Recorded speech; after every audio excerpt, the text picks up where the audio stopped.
What is up, guys? Welcome back to the channel. In this video, I'm going to be covering something that you guys have asked a lot about, and it is how to be aggressive and how to hit more winners. I'm actually going to break this into two videos because I'm going to be covering two different topics. The topics being how to hit winners that they don't see coming and how to hit winners that they see coming and there's nothing they can do about. Today, we're going to be covering the technique of how to hit the winner that they see coming, there's nothing they can do about. And then next week, we'll cover the tactics and all the things that kind of change into surprising them with these shots. So let's get started with today's video.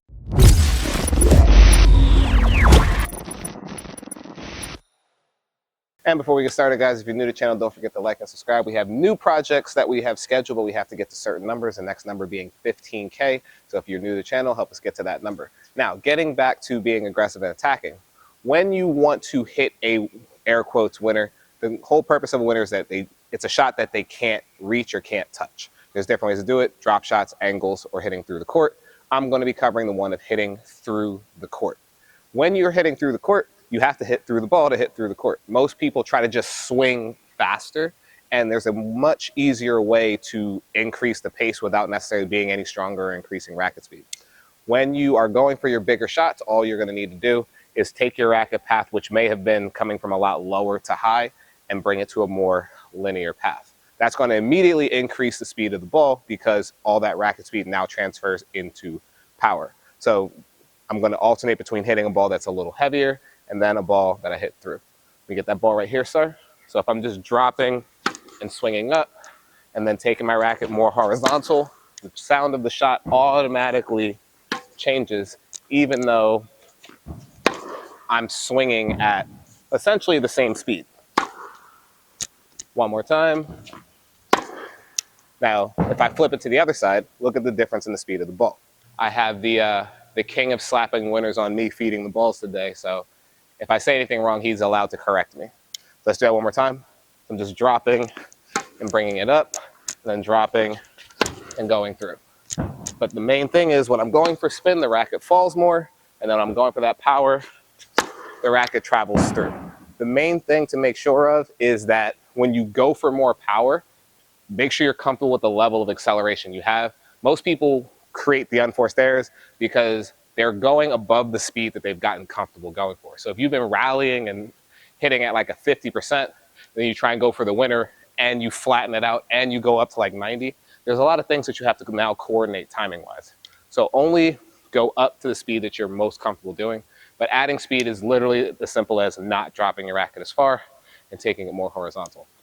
Now, to go into the tactics of how to hit that shot so that they can't stop it even if they see it coming. So looking at this on the tactical side, the way that you hit winners that people see coming and there's still nothing that they can do about it is going to be based on one of two factors: either my court position or their court position. My court position, we're going to be talking about north to south, meaning back of the court to front of the court.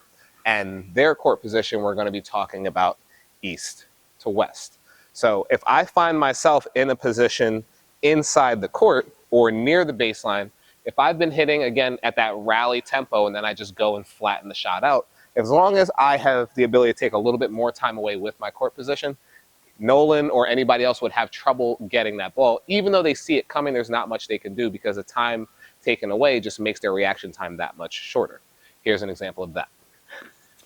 If I've been standing about this far behind the baseline during our rally, and then I find myself a little closer, that might be enough to hit the winner, provided I just put it in a good spot. Rather than stepping up to here and then just trying to and crush it hard, take time away in an easier way, which would be court position. If I step in and I flatten it out, I've increased the pace of the ball a little bit, and I've taken time away a little bit more with that stepping into the court. One more time. So again, holding this position here, and then essentially going a little closer, and there's my court position winner, where all I did was flatten it out a little bit. I didn't crush a winner, I just took time away twice, one with my shot, one with my position.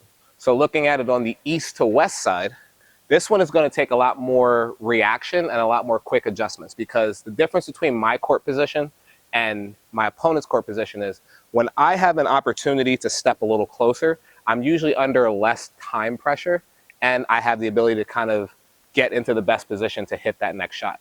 When you create that pressure side to side and you create openings, the ball that comes back might not be one that you are able to inherently step into. So you have to react quickly and fill that opening, even if the shot's not ideal, just because you've created a really big gap in the court. So here's an example of that. So again, starting with that cross-court rally, none of these shots are guaranteed to help me out. But if I can open up the court a little bit and then fill the opening, that shot I had to take on the rise right about here, but because he had so much real estate to cover, I didn't have to go big. I just had to make sure that I took that time away before he got a chance. One more. So again, normal rally balls through the court. Open up the court a little bit. There's my chance, and it goes through. Now, don't think that just because you do this, you're guaranteed to hit a winner, depending on the level of person that you're playing. What you have to do next is capitalize on that position. So let's say Nolan actually got that ball back. Go ahead. I'm going to take this down the line. Nolan actually gets that ball back. My court position on the next shot is what's most important.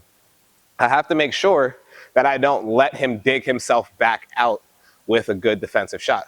Most defensive shots can be attacked again unless they succeed in giving themselves time to get back in the court. But simple and sweet, that's going to wrap it up for today's video. As I said, I'm going to do this in 2 parts. Today was the technical part of how to just take time away by changing and adjusting your stroke, on top of having a little bit of predictable court position. Remember, when you're hitting these shots, you have to recognize which one of the situations you're in. Are you taking up space in the court to be aggressive? Are you opening up the court and you're going to have to hit a more reactive shot that doesn't waste the fact that you opened up the court? Most people get themselves in trouble where they'll open up the court and then they'll try to immediately slap faster. And most times all you have to do is just be really quick to the reaction and not let the person get their time back. Sometimes you'll have to take it out of the air, sometimes you'll take it on the rise. But the main thing is don't let the person get their time back, because then you're taking a bigger risk with that opening of the court, even though it may not pay off. And obviously when you're taking up court position, that's actually the easiest way. Only thing you have to do is then choose which direction to go. Sometimes you'll end up going back behind them. Sometimes you'll hit to the open court. Either way works. Just make sure you're paying attention to the fact that your setup is the most important part. Try to line your body up in the direction so that you can really shift your weight through and get that easy power rather than relying on a big, fast swing. But as I said, that's going to wrap it up. I'll see you guys in the next video.